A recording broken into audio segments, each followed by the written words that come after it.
Welcome back to Venture Lounge. Nothing ventured, nothing changed. Our goal every week is to bring you the realest conversations with the Space Coast's most interesting founders and investors. Whether you've tuned in before or this is your first time, if real raw startup stories are your thing, you can support Venture Lounge and our guests by hitting that subscribe button. Yeah, man. I think we're doing some pretty special, fun stuff here at the Venture Lounge. I mean, every time we have a guest, one thing they almost always say is, I've never said that before on camera. So we're really creating an environment here where people feel comfortable to share these raw startup stories. So by all means, if you're super excited like we are about what's going on at Venture Lounge, subscribe and enjoy the episode. Right. And just to be clear, Matt, if they're on Spotify, what do? I don't know. They subscribe. Right. Well, how about you? What, YouTube? YouTube, right? Yeah, YouTube as well. Right, subscribe. Subscribe. This gave me time to settle down. Good. Amazing. My adrenaline was up a little bit. So positive. You just got to roll with it. I run a nonprofit. You got to roll with it. You do. Yeah. You absolutely do. It's actually in our job opening right now. The ability to roll with it. Honestly, that's so true in the nonprofit world. Yeah. Well, I mean, honestly, in any business. But I mean, there are companies that are just way more like, hey, show up, click the well, you can pretty much forecast what the next year of your life is going to look like in some organizations. When you are in a startup, or you are in, and quite frankly, and you're in a nonprofit, it is a whirlwind. Like there are days where it's just like Tasmanian devil. Yep. And then there's other days where it's maybe more a little organized chaos, and then but you guys are like moving. I mean, so your team has to be like on it. Yeah, and we, you go through different personality types when you run a business. Yeah. But I know who I am at this point in life. Yeah, which is nice. I'm pretty good at me. Yeah. So I was talking to a candidate this morning for that job opening, and I was like, listen, this is working.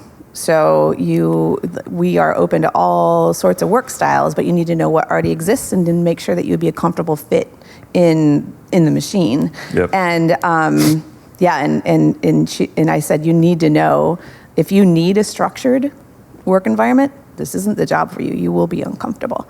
But if you can roll with it and come up with ideas and celebrate and stay on mission, this is perfect. So it's fun. I love it. That sounds like it was a fun interview, at least for you. But I mean, do you find that it's hard to find people that are good for that can just sit right into that kind of environment? Do you feel like it's difficult to find those? Yes and no, because it's a little bit of a dichotomy, right? So it's a flexible. Instead of saying the word unstructured, it's a flexible work environment. But some of the things we need that person to do are very detail-oriented. Database. So we need that person who can go both ways, and be part of the team, and jump into challenges. So, but again, back to pandemic, things have changed. So when we posted this position before, I think we had 3 applicants. We are interviewing 11 people. Wow. Like we're getting resumes from everywhere. And part of it is our credibility in the community has been on a nice incline over the past couple of years. It has. So that, and I think we're pretty consistent on our branding. We have a consistent voice in the community that's carried through in a pretty consistent pattern on every platform we do, whether it's live, an event, online, that you can tell what the personality of the organization is. And so I think people are attracted to that too. Yeah. They want to be part of it, part of the fun. Watching like the video recap on your LinkedIn of the pitch event that you two were involved in, like watching the first place winners get, what was it, like $12,000 a piece or something from Florida Tech? I mean, like scholarship. Yep. Amazing. Right? Like amazing. That stuff event is so fun. It is fun. It is, I'm really a believer in pipeline, right? So creating the next entrepreneurs or the next workforce or it has to start early. And being in classrooms, it's fascinating because when you go into a kindergarten classroom and you say, hey guys, what do you want to be when you grow up? You get the gamut. You get engineer and doctor and lawyer and welder and all sorts of things. By the time they're in 3rd or 4th grade, the boys still tend to be all over the place, but sports is added in. And the girls are influencer, YouTuber, more of the social media influenced careers. So that pipeline and the influence that JA can bring to maintain a broad spectrum of what people can do with their lives is important.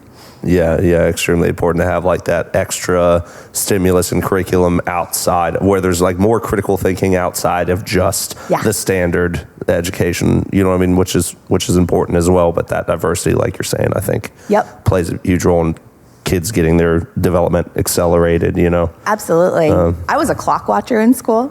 Yeah. I had this teacher in 7th grade, Conroy, stop watching that clock. So it's really, there was more to it, but I won't. I don't want to. This is the podcast where you can get Right. You can say it. I'll do the ready one of your little things. Yeah. Conroy, stop watching that clock. If I catch you watching that clock one more time, I'm going to whap your head around that radiator so fast. Cheers to Mr. Hesse. Yeah. Man, I hope he catches this right now, you know? But the point of all of that was that school is a grind, right? Yeah. Even in the younger age, school is a grind, and kids love something that's off pattern. They love it when that somebody new comes into the classroom. JA volunteers bring that new element, and the JA curriculum is really hands-on and fun and interesting, even while it is doubling up on the core curriculum as well as teaching things that aren't taught in school these days. So kids tend to really like it, which makes my job a lot easier. It does make your job a lot easier, for sure. Yeah.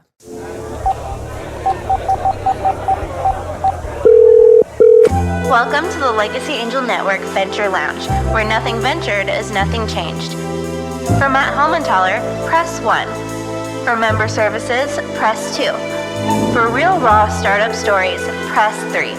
For all other questions or concerns, please wait on the line in our Good evening, everyone. I'm Matt Helmenthaler, and you're listening to Venture Lounge, after-hour conversations with founders and investors. These are the stories, insights, and conversations that you aren't going to find on the company website. Because the real lessons you learn in the startup world, the risks you take as an entrepreneur, the highs and the lows, the moments in your journey when no one else believes in you right before you break through, those are the moments that you just have to hear for yourself. So grab a drink and listen in to the men and women who are changing the world. Welcome to the Venture Lounge. Welcome back to Venture Lounge, everybody. Nothing ventured, nothing changed. I'm Connor Sherman, Creative Director here at Legacy Angel Network, and I'm joined on the couch today by our founder, Matt Helmenthaler. Matt, what's up? Hello, what's up? Who do we got with us, man?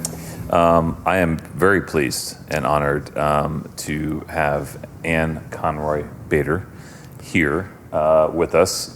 So she is the president, right? Yeah. That's how we titled that. Of junior achievement here in Brevard County. She is a light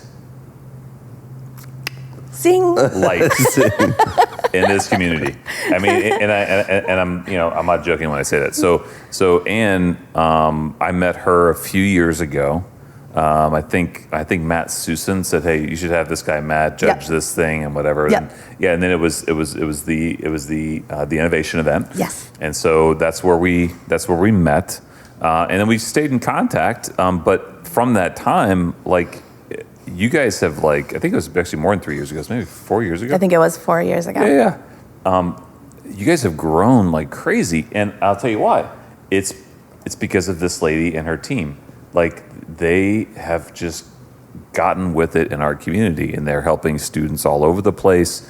Everybody in this town knows who they are, which previously, I'm just going to say it, there wasn't a lot going on in JA. Yeah. and that's not a dig or anything else, but like, I mean, you just came in here and started slaying it. And I think people in general, Connor, they just want to be around this lady, which makes it. Careful what you wish for, man. Which makes it. You know, you want to be around what she believes in, because you care about her, and like, well, if she's this cool, what does she believe in? Oh, JA. Well, what's JA? And then all of a sudden, like, there's this little domino effect, and she and her team have just made this tremendous impact. So. Our podcast being about founders and people and innovators and people that go for it, like, she's like the prime candidate to be on our little podcast. Hey, well, welcome, man. We're glad you're here. Thank you. I'm very flattered. Give us like just the summary of what JA does, the mission there, what you feel it, what that engine is like creating here in Brevard. We, I'll start at the 30,000 foot level. We are giving kids, students, K through 12, actually up to age 25 now. We were just, the age limit was expanded. The skill sets and the mindsets to thrive. That's what it comes down to at the most basic. At the granular level, we send volunteers into classrooms to deliver JA programs. And they focus on 3 key areas: financial literacy, so all the money skills that we all wish we had learned when we were young and kind of found out along the way, trial and error. Entrepreneurship, so planting the seeds for entrepreneurship. And we actually, sometimes kids self-eliminate from that. I don't want to own my own business, but what we now know is that even the largest companies are hiring people with entrepreneurship skills, because you can think outside the box and you think big and you bring ideas to the table, and that's so important. And the third thing is career readiness, and I've kind of translated that to workforce readiness on the Space Coast. We identify what is needed on the Space Coast, and we try to bring it into classrooms so that students have a broad spectrum of things they can do with life and the skills to do it. That's fabulous.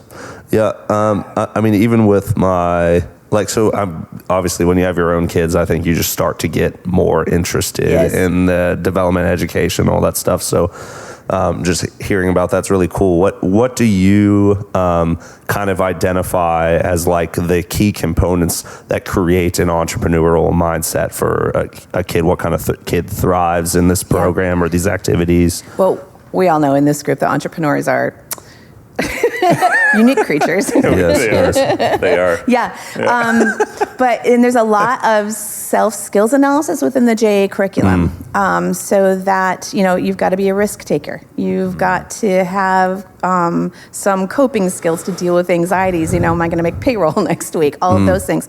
But you also have to be a big thinker, creative thinking. And JA curriculum even goes into the different methods of brainstorming and the different methods of bringing creativity into the workplace.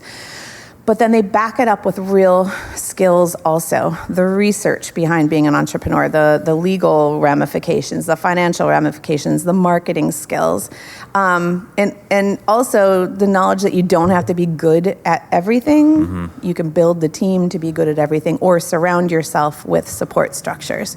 So the entrepreneurship thing is fascinating to watch kids go through the process, because a lot of them would be like, no, I don't want to be my own boss. And by the end of the program, they're like, I could do this maybe. This is good. Very cool. Yeah. Yeah, it's fun to watch. So I have a 5-year-old and a 2-year-old, both girls, spots. My wife and I do. And so like Olive, now that she's like getting some fundamental reading, kind of math skills, she's trying to like apply that in all kinds of ways. Like when she's out running around, you know what I mean? The other day at the gym, she was like, she had a little whiteboard. My wife brings her to the gym on occasion, and so she's writing down like the name of the physical therapist that's like on the wall. It's just goofy stuff, you know what I mean? Like physical therapist, Chuck Smith, whatever, it's just like, I think that's where like that ability to like apply like those opportunities to apply what you learn in curriculum and use that and find the rights and wrongs and all that unfettered, Man, kids are fun, aren't they? They On that really level, are. they're like when the moment when you realize, they're way smarter than me. Well, and they apply it in all kinds of strange ways that you would just never think of. I know. They're very young. Right? I know. They're way smarter than me. Like, Same. What, you I remember 6? My oldest, she's turning 21 on Tuesday, and I remember when she was a baby, she was about 9 months old, and I looked at her, I looked at my ex-husband, I was like, I think she's funnier than us. Like, she already had a sense of humor coming out. And it's like, how does this happen? I have a great entrepreneurship story, though, with one of mine. Please, so same thing, right? So you watch your kids, and they're picking up skills, and they're processing it, and it comes out in the most interesting ways. My youngest, her name is Palace Green. She's named after a village in Ireland, and her personality is big enough to handle that name, thank God. What a cool freaking name. Yeah, and that my ex named her Palace Green, so I was like, well, I get the middle name, and I chose Patrick. So just to make her life that much more complicated. But awesome. So Palace, she was my youngest, and I ran a nonprofit up in New York State, and she was literally on my desk from 2 weeks old. So she has been with me at work. Wow, yeah, that's cool. From almost birth. And at the age of 4, she had her own desk and her own computer, and she would and play with the paper clips and everything. So this has manifested into at 12 when she was 12. She's 14 now. My side gig is I'm an artist, and cool. I love doing the artwork part of it. But as a typical artist, I do all the business stuff at work, but I don't want to do it at home. Do you paint, draw? I paint. Oh, very cool. Yeah. Oil, acrylics, does it matter to you? Watercolor, gouache, and acrylics. Wow, very cool. Yeah, thank you. Yeah. It keeps my brain balanced out. So at 12, she sits me down and pulls out the screen and her laptop, and up comes a PowerPoint, and she pitched me. She's like, listen. At 12. Yeah, your artwork's fantastic. She's like, your development and this, and your use of color and composition, blah, blah, blah, blah. Like, really, really straight on critique. And then she goes, but the business side of your operation really needs help. Did you know she had prepared this PowerPoint? Or Nope. That's amazing. She was like, I'm going to help you with your branding, which is hilarious because I have a background in marketing. Yeah. I'm going to help you with your branding, your shipping, your operations, and the business side for a 10% cut of your profits. She's like, listen, Ann, the tone of this whole thing is way off. All right. I'm going to need to see her resume. I was like, deal. So to this day, she gets 10% of any artwork I sell, and that has been a lovely thing for me. She does all my everything from my panel prep, like pre-work on all my artwork. I did one of the surfboards for the zoo exhibition recently, and we got this surfboard from Caroline Marks. It had been in the Olympics, and I took one look at it, and my eyes glazed over, and she's like, let's go to Ace Hardware. And she got all the stripping, she got the wax off, the stickers off, the pads, and presented me with a clean primed surfboard. So amazing. That 10%, she probably deserves a little bit more. Well, that's really a testament just to you involving her and your process and what she's learned along the way. Yeah. I mean, I don't like this. It's kind of an archaic idea that like family and work has to be separate, especially if the opportunity to like blend the two and create a family like economic engine. You know? Absolutely. And even that take your kid to work day, the annual one day you take your like have them come with you more often. Yeah. All 3 of my daughters have been on stage with me. They have participated in special events. Mm-hmm. Palace actually pretty much ran one of my special events last year. Practical, real life, connecting with adults, all those That's awesome. Those skills that you can give the next generation before they get a job. Like take them with you and do everything with them. So yeah, I've always been a big believer in that. And you know what? It's because I went to work with now that I think about it, I went to work with my mom and my dad, and yeah. So let's start there. Okay. Your background. So what made Ann? Like, well, where did you grow up? And Okay. Give us some background, some history. Are you ready? We're ready. Once upon a time. I am the 4th of 5 kids of Eamon Finbar Conroy, so weird names run in the family. So he was an Irishman, and married my mom, Joanne Conroy, an artist. And she was also a librarian. And we lived in a small town in Western New York, hour and a half south of Buffalo, St. Bonaventure University. Go Bonnies! They make Sweet 16 every once in a while. They're the smallest Division I basketball team. Wow. And gorgeous, empty place of the world. It's really rural. And I was the 5th generation of my mom's family to grow up in the house. Oh, wow. My girls were the 6th generation to grow up in the same house.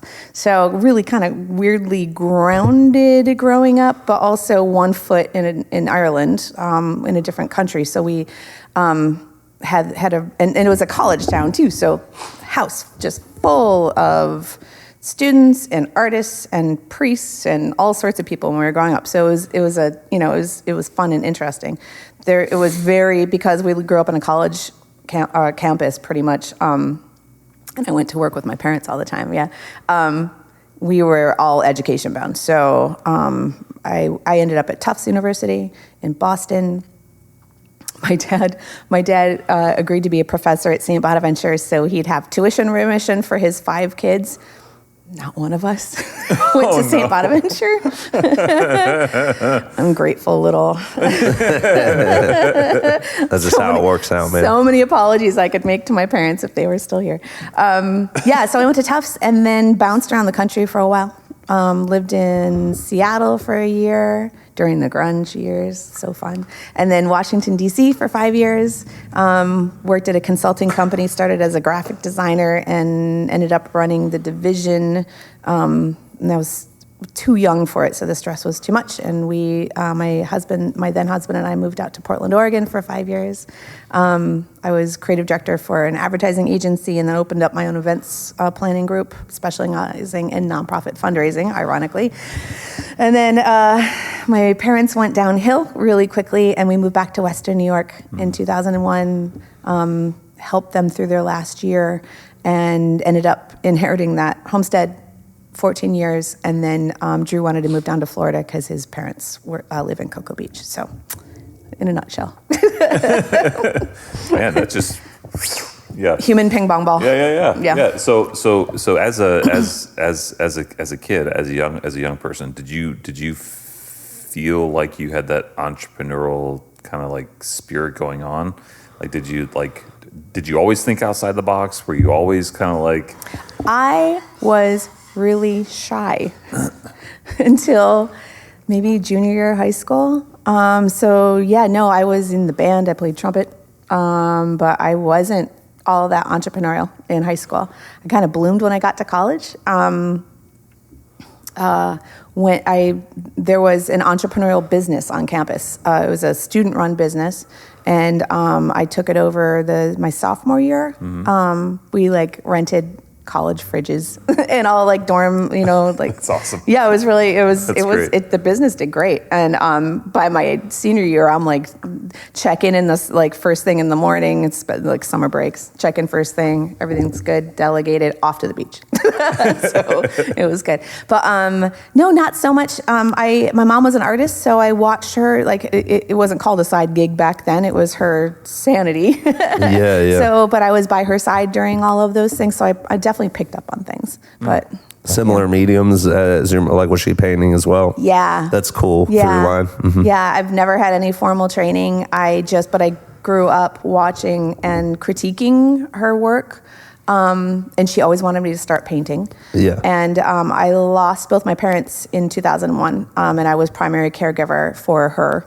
Oh, wow. And she was just spouting out wisdom, like those past couple months, or last few months, and things like, if you and Drew choose to have children, you make their bedtime 7 p.m. and because you deserve life.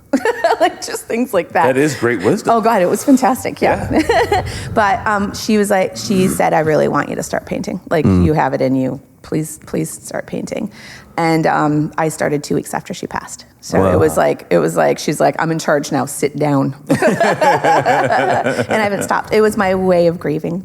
And my first paintings literally looked like she did them. Wow. To the point where her sisters were like, did you find more of her work? And I said, wow. No. Yeah, nope. But I've since developed my own style. Yeah. Yeah. Well, I think there is a pretty large correlation. I mean, it sounds like you're just with your creative director position, your design position, you have a visual art background that's pretty solid. my brother and I went to design school in Ohio, and one of the first classes that we went to was this. One of the oldest guys in the faculty, his name was Lane Razor, and like a lot a rave That's about not this a real name. That's an awesome name. Lane Razor. Well, was he a wrestler? No, little tiny, quiet guy in his 80s. Matt, please. Was that his stage name? No, it wasn't his stage name. He was, although he was Pen name. Lane Razor. Sorry. No, that's all right. I apologize. Is that disrespectful? Well, he's since passed, Matt, but that's okay. Well, to Lane. Cheers to Lane. To Lane Razor. I want to see that to him still. Anyway, Lane, like a lot of people reference him because he was just so instrumental. He taught this class to all the new people coming into school called Creative Process. Yep. And it was very much about like art and design. Being creative is not about what you're doing with your hand, like the actual drawing. It's how you see things. Yes. And so there's like a massive through line in what he was teaching us and just entrepreneurialism in general. You're talking about that last component of being an entrepreneur, and it's this fresh ideas, creative thinking, be able to see things in an unbiased way. Yeah. And he was always saying, like, when I walk with the other faculty, they were talking about what they're going to eat for lunch and what they're doing. When I'm walking through campus, I'm looking at how the snow is shaped based off the shadow that's hitting it, and like just talking about all the values and tones that he sees. Cool. And he just sees right. So he very brilliant water color painter. A couple of his pieces are well known if you look them up, but man. So it's Now we made fun of his name. Right. Now that you know he has all this. Now that you know he has all this substance, Matt, it's kind of. I am well known for. I just got teased about it this week. As soon as I'm out, I'm like, oh, look at those clouds. Oh my gosh, that's so pretty. Look at the colors over there. And I like drive people nuts, but it's just like my brain's always going that direction. You'd see him just stop walking through campus and just be staring at a tree for like 5 minutes. I'm like, man, this has got no leaves on it. Like, Lane, what are you doing, man? But I love that idea that just like the way you can see the world, like in an unfettered, unbiased way, leads to all these new fresh variations in business or life or, And that's a gift. I mean, it really is. I don't take it for granted. I absolutely don't. It's a gift because everything is so busy and it's so fast and everything is like and everything's competing for that level of appreciation. Mm-hmm. Yeah. And I think that's pretty cool that certainly your professor had it, but that's how you are. Yeah. That's really cool. To an annoying extent, if you ask my daughters. But actually, it was Candace. It was Candace this week. Right. She's like, "Oh my God, you and your clouds." I'm like, "I can't help it." Yeah. So Candace is her ride or die.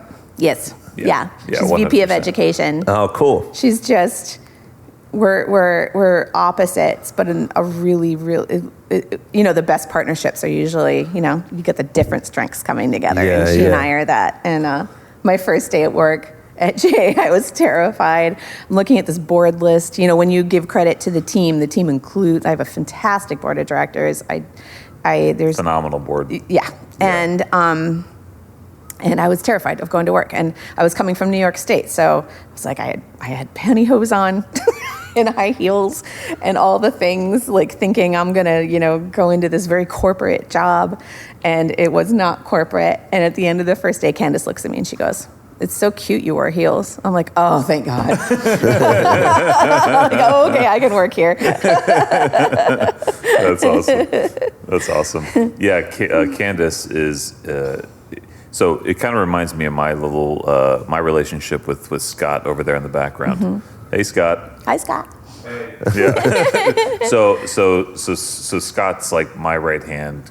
So he's everything that I'm not. Yep. Completely, right? So he does everything I don't want to do. I'm bouncing all over the place, and he's kind of like trying to make sense of everything that I got going on and the vision and everything else. He's just kind of like makes all the ideas become reality. Yeah. And I take all the credit. Yeah. That's exactly my relationship with Candace. I have this big idea, but let me ask Candace first. Exactly. If I'm allowed to do this. Exactly. Yeah. But that entrepreneurial approach, I've been embracing. Like it makes it makes life so fun, a little chaotic at points. But I walked into JA, and it was a really strong nonprofit. They had regrouped after the Florida economic crisis. A couple of the board members literally saved the organization, and they are still on the board. Carol Craig and Scott Sorensen and Brent, and we have some longtime board members who have been solid. So I walked into, and my predecessor, Kristen Schreiner, she took the organization and pulled it back together and set it back on track to be really great. So I walked in an organization that was stable and ready for growth. And like I'm an ideas person, so I'm like, what if we do this? What if we do that? What if we do this? And Candace is the rules person. She's like, no, yes, that one. No, yes, that one. So it's been really fun being able to grow the organization because we approach it. I mean, we teach entrepreneurialism. Why don't we approach it entrepreneurially? And I'm really proud of myself for getting that word out smoothly. Yeah, that was really impressive. Thanks. That was really impressive. Thanks. Yeah, I mean, it's especially after a couple cups of coffee. Like it doesn't happen all the time. You enunciated it perfectly. It was very, very nice. Yeah. So I mean, to that point, I think that's what the students in Brevard schools. They're the benefactors of a practically run organization. If you're an organization that says, "Hey, we want to teach you how to be entrepreneurs," you better be entrepreneurial yourself. Yep. So it's not simply the education; it's the application. Absolutely. And that's what's happened. In the spirit. In the spirit. In the spirit. Exactly. Yeah. Yeah. That's really cool. What have been the most exciting growth moments for you, Anne? Like as you've been running or being a part of this team of people that are running JA, are there specific examples you can think of as far as breakthroughs, things you're excited about as far as how it's growing? Yeah. Well, let's see. We have quadrupled our reach in Title I elementary schools. Wow. So, and that was thanks to a partnership I sought out with United Way of Brevard. So we have received funding for 8 years now from United Way, specifically for their early reading initiatives. And what it did was allowed us to get into more Title I elementary schools.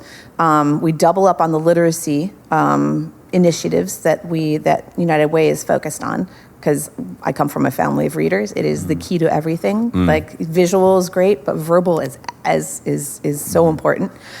And so we've really done a great job in reaching the kids who need that even playing field the most, giving them a solid foundation, moving forward. Maybe one of our probably the most important thing we do is level the playing field, right? So the socioeconomic gaps that we see, even in a community as thriving, as doing wonderfully as the Space Coast, are still stark. And we're doing a really good job in reaching the kids who need these programs the most. That's meaningful. That's cool. Yeah, I love it. And it Candace and I get shivers when we talk about it. Like, we really believe in it. We really believe in the mission on trying to give these kids the mindsets and the skill sets for success. So another one I'm really happy about is it's called JA Glow Women in STEM. And there's a backstory, and so many backstories come from our family, right? So my oldest, Rowan, is really good in math. And she was number 1 in math, Cocoa Beach IB program. She came home in 9th grade. She had been lauded for her math skills for years. And came home from a meeting with a guidance counselor, and I'm like, cool, what are we thinking? And she said, well, I think we're thinking teacher or nurse. And my jaw dropped. And she's like, Mom, 9th grader. I was like, no, give me a second. We come from a family of teachers and nurses and doctors and all of those wonderful careers. And not only that, but the women in our family have been strong in those. We go back generations for teaching and nursing. I was like, there's no shame in that game at all. That's not my point. My point is, number 1, those are the same 2 damn choices I was given 30 years ago. Yeah. And that's called gender bias. Yep. And number 2, we live on the Space Coast. Nobody mentioned engineering to you? Nobody? Right. Yeah. And it just opened my mind. And Cocoa Beach is fantastic, and they're wonderful. But if that's even happening in places like that to students like that, like Rowan, what can we do to make a difference? So we launched this program called JA Glow Women in STEM. And it is, there's a program in Brevard called Tied Together. I don't know if you've heard of it, but it was started by Glenn Outlaw. It's an elegant program. They go into schools, they pull out all the boys from the school, and they give them lessons on ostensibly how to tie a tie, but what it really is demonstrating to these boys that this community is tied together and we are supporting them. And they give them lessons on integrity and life and how to treat people and all the good things. So those boys were all getting pulled out of the classes, and I've got 3 daughters, and I'm like, what are we doing with the girls during that time? And so I called up a couple of the school board members, and I was like, can we look into this? And Katie Campbell got right back to me. She's like, they were just at my daughter's school, and the girls did nothing. And I was like, that might be illegal. So how about if I come up with a solution? And we came up with this program. Candace and I came up with the Women in STEM program. We put 3 women in the STEM sector on stage. It's assembly style. They tell their stories, where they started, where they are now, how they got there, the challenges along the way, the challenges specific to being a woman in these industries. But the most powerful part is we put a phone number up on screen. The kids can text in questions. It's anonymous into my phone. We moderate the questions, and they're able to ask amazing questions to these people in the sector, in the STEM sector. Everything from what if I hate math to do you face discrimination as a woman, or identify as bi? Would there be a problem in this kind of company or sector? To where did you get your jeans? Because girls, and you got to throw this in there to keep it light. But really in depth, amazing, powerful questions. We reached over 7,000 young women this year with that program. That's awesome. Amazing. Super proud of it. That's fantastic. Thank you. Yeah. We're very happy with it. I would love to even expand that into women in leadership. So a lot of the girls in that audience will self-eliminate immediately as soon as they heard the word STEM or math or science or anything like that. But what we really are doing with that program is trying to identify the gender gap that still exists in every business. We explain to them, actually, the young women of today are almost blessedly innocent as to how far we've come, how quickly. So I start out that presentation with vintage ads from the 60s and 70s that say, does your husband know where you are? Or leave the work to the men. Or there's a great one, there's a female astronaut, and it said, she'll be keeping Mars clean for us. And as soon as you put that context in front of those young women, then they're like, okay. And I was like, my point is not, you don't have to go into STEM. You have the choice to do what you want in your life. But what I recommend you do is choose something that you get self-satisfaction from and that pays high enough that you eliminate vulnerability from your life, so that at any age in your life you can stand on your own 2 feet and you are not vulnerable to anybody. No matter if you choose to fall in love and choose to get married and choose to have children, you are still yourself. You have agency. And they get that. That's get awesome. That. And you see the ears perk up. So I may transition that into Women in Leadership program. We'll see if I can pull it off. Man, that's so freaking needed. Yeah, no doubt. I like that type of language certainly wasn't being used when I was in high school. No. That type of message was not, and I keep, I say that like I was in high school yesterday. I guess I wasn't. We're about the same, aren't we? Shit, I don't know.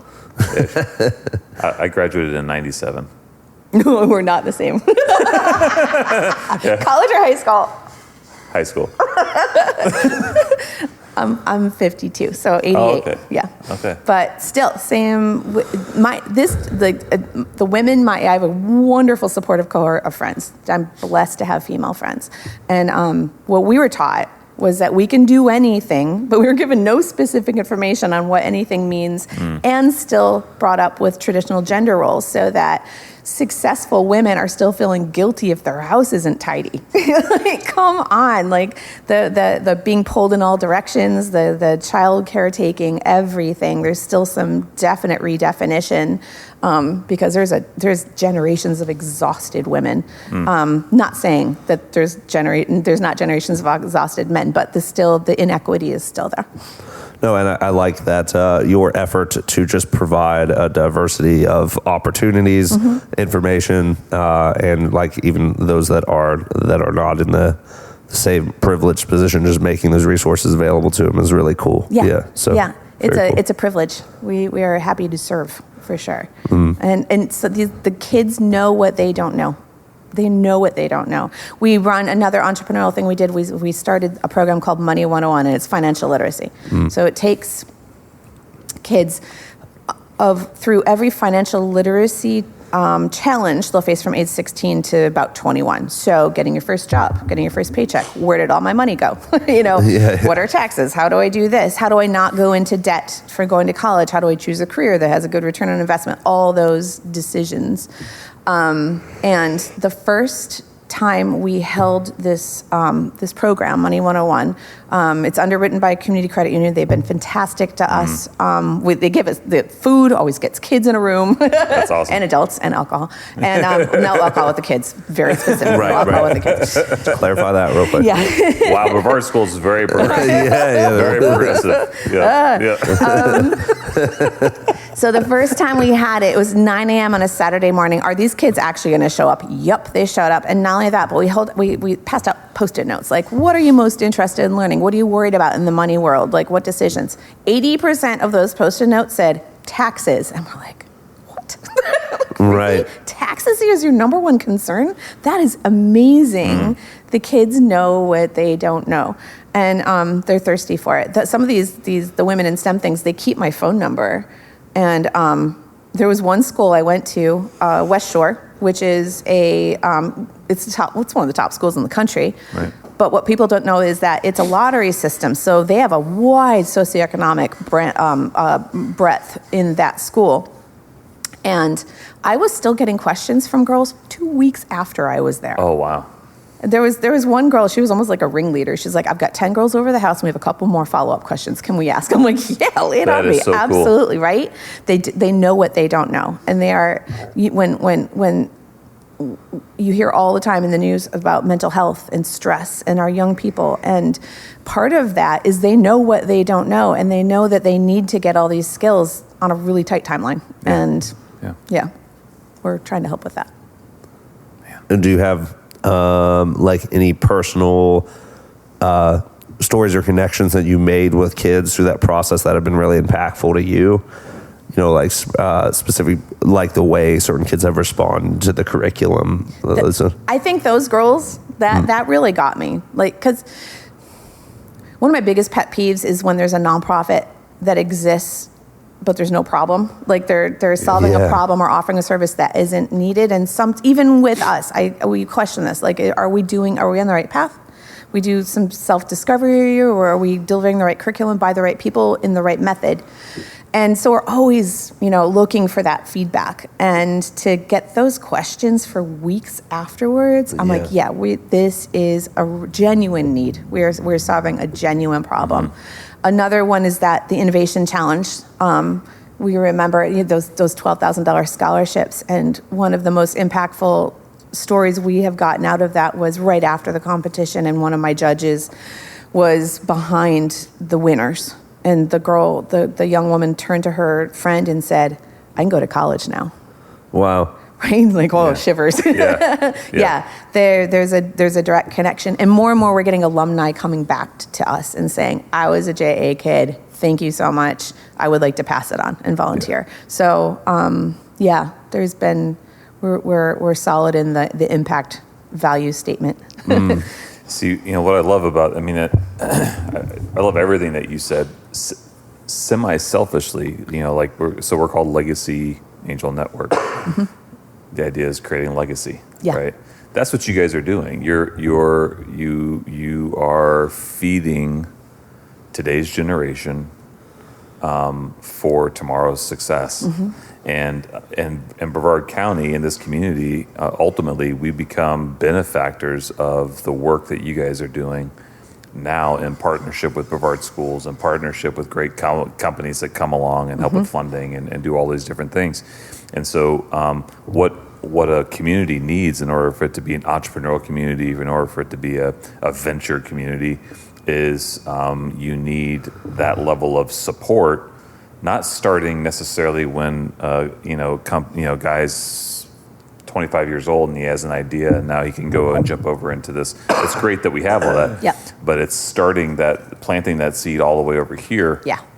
Having that support even when they're in high school, and that entrepreneurial mind and that vision and that thing that they're having, and that being fed as they move up into college, and if they decide to go to college, and then seeing that if they can see that, man, I had that support here on my home base. Oh, and by the way, down the road, here's some different groups that can help me develop my idea, and so you create that environment in a community, and that community is going to thrive for a very, very, very long time. And for those that don't stay in our community, some other community somewhere else is going to benefit from it. And you've done something that you can't quantify, because you put them in a position to succeed way back here. And whether they go to upstate New York or they go to Boston or they go to California, there's another community somewhere that's going to benefit from the things that you guys are doing. I just think it's a beautiful story. I think it's awesome. I love the concept of pipeline. I just do. I ran a nonprofit up in New York State, and it was an arts nonprofit, right? So you wouldn't think it's a natural part of the economic development efforts, but I think that way. I always think about community betterment, not just what we're focused on. And I became part of the pipeline for progress and work in New York State. And, arts contribute to the quality of life. So when I got down here and I went to an EDC event and Linda Weatherman's talking about the CPT program and manufacturing, I'm like, this brand new job to me. How could we be part of that? I started looking at where JA was at that point. We weren't sitting at any tables. Right. We weren't sitting at any tables. And, you have to be part of the conversation, to be part of the solution, you have to be sitting at the table. So partnerships with the EDC and the chambers and all of the groups that are encouraging entrepreneurialism or workforce development or whatever, we're all on the same mission. And it's a powerful thing when you can connect all those dots. 100%. Yeah. Absolutely. Well, and it's really like a testament to, and that your own kids are like thriving academically and in their like that kind of entrepreneurial mindset. I mean, you see like so many times people that are thriving really well in a business environment or educational environment, but their own like kids are falling apart. You know what I mean? You're really showing like proving the pudding there. You know what I mean? That the process works. That how you're investing in these kids, you're doing that on the home front first kind of thing. That's cool. Thank you. I appreciate that. They wouldn't give any credit to JA though. I have to tell you. You know how kids are. They're like, right. But I think maybe some of it rubbed off, and I don't take. They're wonderful, and they're their own individuals as parents. Right. Yeah. All you can do is play to their strengths, right? Yeah, play to their strengths. It works in almost every situation. They're always directly or indirectly learning. I mean, and that's the thing. Like sometimes they're just watching mom go through something, and it's the way that she handles herself in that, where you didn't need to say anything. Yeah. But they learned, they absorbed, and they, and I've seen that. Hopefully mostly good stuff. Positive and negative, and I think something that you said just on a personal level. You talked about how you guys self-reflect, how you kind of look inward to your organization, make sure you're doing the right thing. That reflects actually who you are as a person. And I think that's super important to do in front of this generation. Yes. It's important to do it in front of your own kids. It's important to do it, quite frankly, on stage in front of a big group of kids. Say, hey, look, we ask ourselves all the time, is this good? Yeah. Are we on mission? Are we on mission? Is this right? Is this, and it gives them permission to be honest with themselves. It gives them permission to put something down and be like, just to self-reflect and like, oh, that's, and it's a great teaching moment. It is. Yeah. I went to We Venture. It was the Melbourne Chamber's Women of Excellence luncheon yesterday, and E.K. Brianza spoke. She is recently of L3 Harris, VP Corporate Global Marketing, that type of position. Cool. Wow.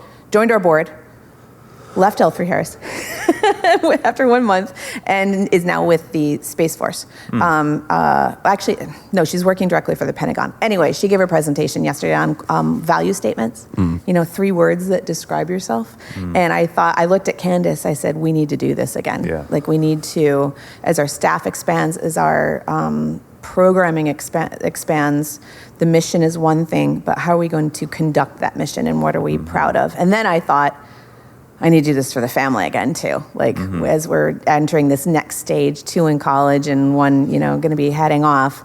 Well, what do we stand for? What's important to us? And I found her presentation yesterday extremely powerful. Just the ones. Yeah. I'm a sucker for that stuff. I love that. Absolutely. Lifelong learning, right? And and Candace is actually better at the lifelong learning than me. Like consistently, persistently curious about things. Mine is more of something being of the entrepreneurial mindset. It's the squirrel. Value statements. Yes, let's do that.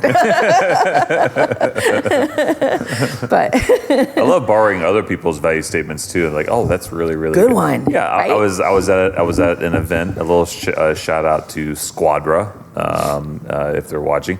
They had this event up in Baltimore, and it was basically they're on their second fund, and this was their second fund kind of event thing. But they brought in essentially all their investors and different people engaged with their fund and did this little mini conference. And you would never have known it was the first time they did it. It was absolutely phenomenal. But Guy, this is the guy that is the managing partner. His name's Guy. He gets up on stage and he's doing this little fireside chat. And he said something. I thought, I'm going to steal that. Yep. And one day we're going to be good at it. What was it? But he said we build our brand on how we say no. Oh, that's interesting. Yeah, and so they get thousands of applications a year for funding, and they give every single one of those people a one-pager, and they say, hey, this is what we like. This is why it doesn't align with what we're doing. Here's Here's what we suggest. Yeah. And they built their brand on how they treat people. Yes, that's it, right? And that's what it boils down to. I'm like, I'm going to steal that. I'm absolutely going to steal that. I want us to be able to build our brand on how we say no. And ultimately what that means is how you treat others. Absolutely. How you handle people, treat people, care for others. And it has to be intentional. We're going so fast. Yep. It's you finish one thing and whoop to the next thing and whoop to the next thing. And probably the thing, my intentional goal for this next fiscal year coming up is to be more intentional at the back end of that process. The innovation challenge, these high school teams come together, they pitch to these panels of judges, and for years they would just go away and never hear anything back. Yeah. And now we if you're going to judge for us, those kids need feedback. Yep. They need that. They need the reasons for the no so that they can grow from it and come back again and try again. Yep. So I love that. That's really important. It's cool. It's very, very cool. And what do you do for fun? other than pain? I mean, are you going back to New York to ski or something, Let's see. I walk in the mornings. That for me and Matt were just talking about it, that forward ambulation in the morning that gets all the processes firing. Yes, absolutely. In fact, this morning, I was a little bit tired this morning, and I was like, nope, if I get my 4 miles in, I will be so much better on that podcast because my brain will be awake. It's literally a thing, yeah. And the bags maybe not so big. Have you listened to any of that Andrew Huberman guy? Huberman Lab. Yep, I do NPR. Oh, do you? Yep, I listen to the NPR news podcast. I'm a news junkie. Part of it is because I interact with people, like 50 board members, and I have to sound semi-intelligent in the most random conversations. Yeah. You do. You always sound intelligent. Thank you. Yeah. I credit NPR. And then I've got some humorous podcasts I listen to. But the real thing, it goes back to the art, though. The real thing is I go before sunrise, so I catch the sunrise on my walk, and it's like a carrot at the end that I can get good photos. Nice. I take at least one good photo every morning. Did you mention that you listen to Venture Lounge podcast as well? Yeah, is that one on the list? What? Oh, I'm sorry. Is that I didn't mean to plug that. No, you're good. Plugging us on our own podcast, man, it's next level here. And are you one of those crime murder podcast people? I've you know tried. what I mean? You haven't. Tried. You can't get into it. No, I can't. I want to. My daughters are into them, and I keep getting recommendations. Right. And Yeah, my daughter's into them too. yeah, something about the tone of them. But then I heard you're not supposed to listen to any podcast at normal speed. You're supposed to speed it up, and then you'll enjoy it more. You have to find the speed that you relate to. People that really are just on another level. I can't do the 2 times speed trying to listen to something. And I highly recommend nobody speed up this one because I'm a super fast talker in the first place. And there's no way I'd sound like a chipmunk. But Aubrey will just be lounging by the pool, bro, and listening to somebody like get sliced up in Pike County. You know what I mean? It's like she's out of control with the murder podcast, dude. I love all those memes about the husband's kind of worried about what they're. What do you mean you're an expert in? It's a real meme. Honestly, like the more I get to know your wife, That just fits her kind of like. it just doesn't shock me. I know she's She's a killer, man. She's a killer. Yeah. No, his wife's hardcore. She is, man. She loves digging in. Yeah. And then painting. I've used it for my alone time, so it's fun to me. And I actually there's a great Island Time bar. It's not a dive bar. It's like a ocean bar. You know what I mean? Oh, cool. It's up in Cocoa Beach, and there's a table they try to keep empty for me every Sunday afternoon. That's so cool. I know, and I go in, and it's like Norm, remember from Cheers? Yeah, that's awesome. I get the Norm feeling. That's awesome. And I sit there for a couple hours and paint and have a couple beers, and it's my settle down. What time. is your subject matter of choice? Mostly, I have a couple lines of work. I have a general line of little watercolors. They're about 2 inches by 2 inches, and those are all mostly landscapes. Nice. And then I don't like. So this is such my personality. I don't like medium. I either do tiny or big. Yeah. I have a line of larger paintings, 3 feet by 2 feet. One is a pool series. It's my daughter's. I didn't want to be a boring watercolor artist, Right. And that's no diss on all the boring watercolor artists everybody. I did it again. No, you didn't. No, there's a lot of boring art out there, and you just got to say what it is, man. So I wanted to play with light and form. I wanted to be a more contemporary artist, and the pool, the way light is bent by water is fascinating to me, and my daughters are fascinating to me. So I have a whole series of my daughters swimming. That's cool. Very cool. Super cool. And then when I moved to Florida, it wasn't an easy move for me for personal reasons. And one of the things that I had to get used to was Florida, hot colors. Like my whole palette changed. And the first line of work I identified with in Florida were the hammocks, the little. Oh, cool! I love them. The boardwalks that go through those forests and all the different kinds of trees, and so I have a line of those paintings also.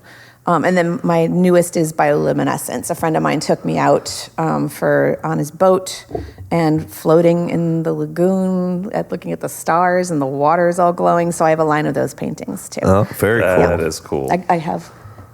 My phone case is one of those ones. Oh, wow. Wow, man. So cool, man. Stop it. Well, that's not boring watercolor at all. That's super cool. No, I try not to do boring in general in life. So do you have like a little landing page for all your art sale stuff? Well, Where you can talk we to my buy business these? manager. She really needs to get on that. Right, Okay, all right. Okay. Do we just email her? Yeah, right. Yeah. I do. When I moved here, because I had been in arts administration, I made a conscious decision to just be an artist down here. And part of that was also I didn't want to confuse the art with my career down here, at least for a couple years. So I got pulled back in once. I was on the founding board of the studios at Cocoa Beach with Tony Sasso, an amazing individual, and the studios are doing really great on Minuteman and Cocoa Beach still. But my energy was going out instead of coming in, so I pulled back out of that. So I do 2 things. I have 2 sales a year on Facebook, Mother's Day and holidays.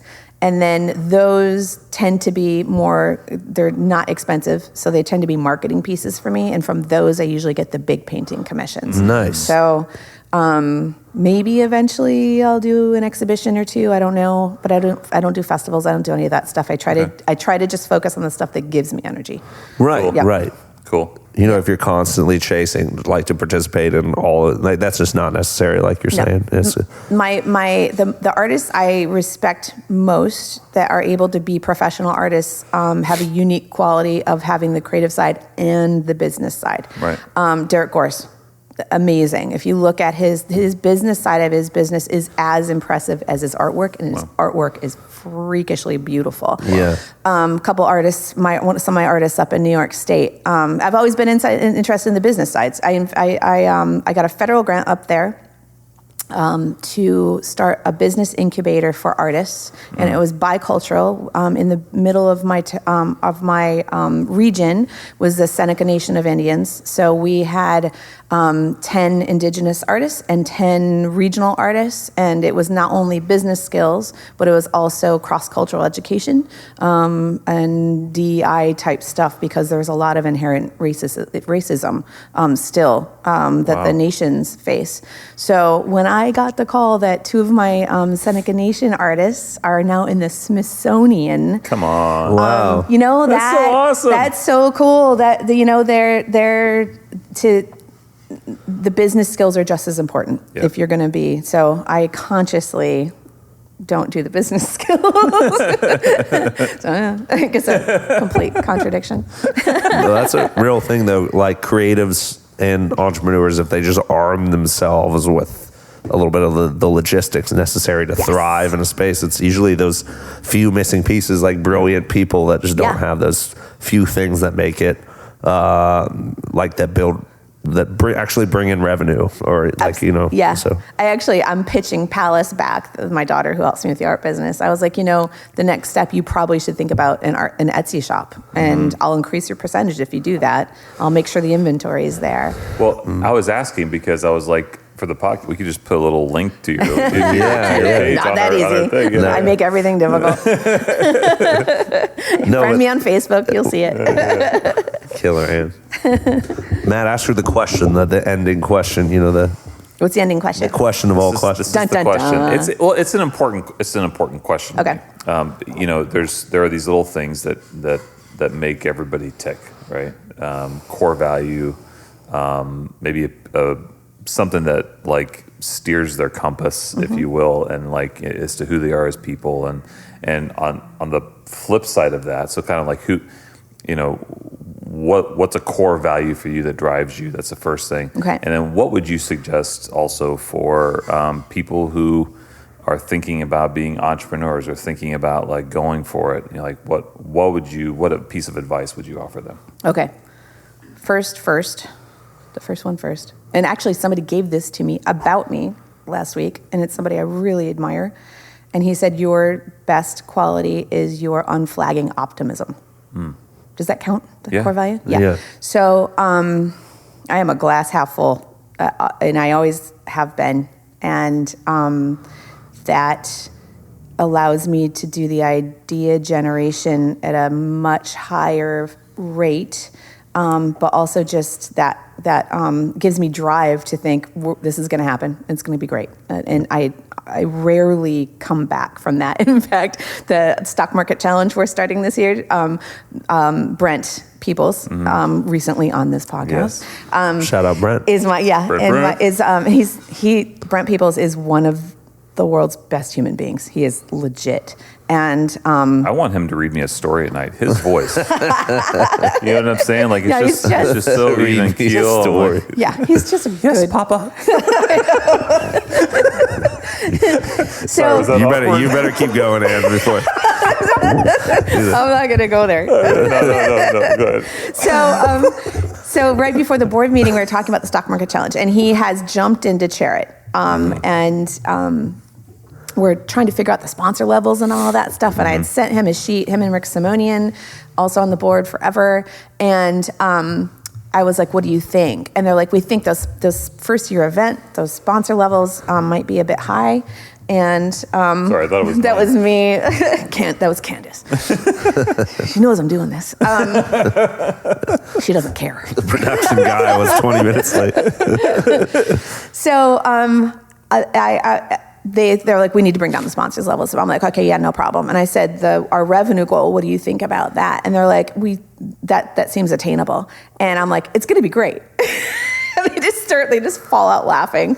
And I was like, what? They're like, you always think things are going to be great. I'm like, and? Yeah. They're like, yeah, you're right. Let's do this. Yeah, that's awesome. So optimism would probably be my, I just think anything's possible. I think the world is great. People are wonderful. In the majority, I've been through some stuff. And the fact that I've been through some stuff and I still feel that way, I'm super grateful for that. My nature tends to go that way. That's awesome. Yeah. And what is that core value also your advice to others?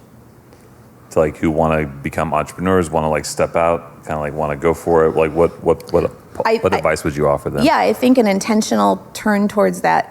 I think an intentional try to look at things positively is really important. I'm not sure you can tell people to be that way though. I don't think you can. I think I am grateful that I am built that way. I think what I would tell my advice for entrepreneurs is the same advice I actually give kids. Collect people. Yep. Every person you meet along the way, make a genuine connection. Yep. And then you keep them. You stay in contact, even if it's a once a year. Hey, my last year of school went great. I just want to let you know how it's going. You never know how that person's going to play, what role they'll play later in life, and the world's kind of magical that way. I've had people come back from way back and have played a pivotal role 30 years later. Yeah. So surround yourself with people and cultivate them. That's some of the best advice I've heard given on our podcast. Yay, I win. Killer. Yep. Yeah. Winner. What do I get? Winner, chicken dinner. Yeah. Phenomenal. And thank you so much. We appreciate your time, man. My pleasure. Thank you. This is fun. Thank you. Thanks for listening, everybody. We're going to have Noah clip out that one thing that you said earlier. Just sniff that. Daddy. No, don't. That's funny. I don't know if you hear me, but Papa. No, it's hilarious. No, I never. No. We never clip it. But do you ever catch when you listen to the podcast that sometimes I whisper that, like just as it's like my own joke to the dude editing it. I don't know if you ever hear that. No. Every once in a while, I'm like, no, you got to cut that, dude. Would you say something off color? But I like it, man. If there's one thing I wish you would cut, I think I said under my breath, would love to see that tombstone. Because of the name. But then I realized, I'm like, wow, that was really inappropriate. That was not okay. You don't need to be like disparaging the dead or anything on here. No, I didn't mean it. The guy was an artist. He would have liked it. Lane would have been intrigued. I wanted to see a tombstone out of respect. That's what I meant. I love that you had that influence. He was pretty major, huh? He was, man. He was. And I think in a lot of people's lives, man. But creative people are just infectious. Like when you meet someone like that sees the world so different. Annoying. Yeah. Sometimes a little bit of that too. It can be both. Yeah. It can be. I think he can. I certainly. Yeah. No, I think it can be both. Yeah. Tell me his full name again. His name is Lane Razor. Razor. Really well-known Ohio watercolor artist. Okay, I'll look him up for sure. But people that just see the world so different. They're like really fun to be around. It's like they're just reading all the signs backwards or something. You know what I mean? Yeah. They just it's. One of my daughters, she went through a phase when she was 4. When she wrote, it was backwards and upside down. Leonardo da Vinci writing. Yeah. Wow. We're like, what? The teacher's like, what the hell? We don't know what to do with this. Good night, everybody.